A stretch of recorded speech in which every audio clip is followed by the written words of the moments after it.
So this week I found three different articles that are going to serve three different purposes for my research. The first one is called Faith in Works, and it was written by R. Kari Brown and Ronald Brown. And it basically talks about the social capital within the Black church and how less informed Black churchgoers were less likely to be politically active.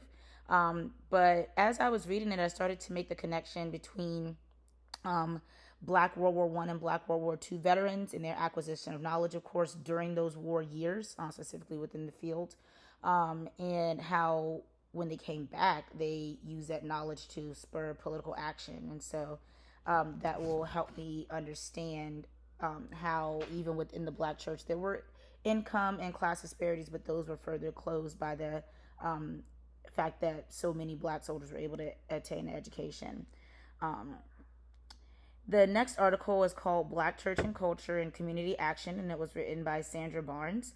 And this one is going to allow me to look at the specific cultural tools that Black churches used during the Civil Rights Movement and today that really move away from the traditional Christian approach of reading scripture and look at things like prayer groups, gospel music, and sermons related to Black liberation and how those impacted things like the prison ministry or social advocacy, voter registration, youth programs, food pantries, and community service, with prayer groups seeming to be the most effective way to contribute to those different ministries.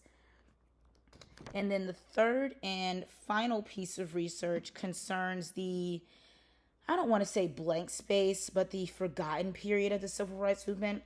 If you really think about it, we don't really hear too much about the Civil Rights Movement after the Great Depression and in between the Korean War. And yes, there were worldwide conflicts going on at the time. And then, you have the Great Depression. However, it was a time of significant civil rights change. But then there's also the argument in this article that this wasn't a period of change at all. And so it'll be interesting to kind of see how the different scholars analyze that entire period.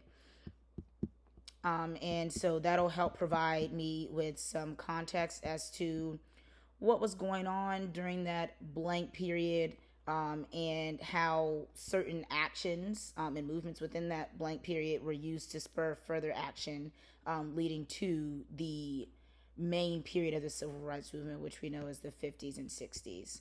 And that article is called The Fog of War, the Second World War and the Civil Rights Movement. And that one was written by Kevin N. Cruz and Stephen Tuck.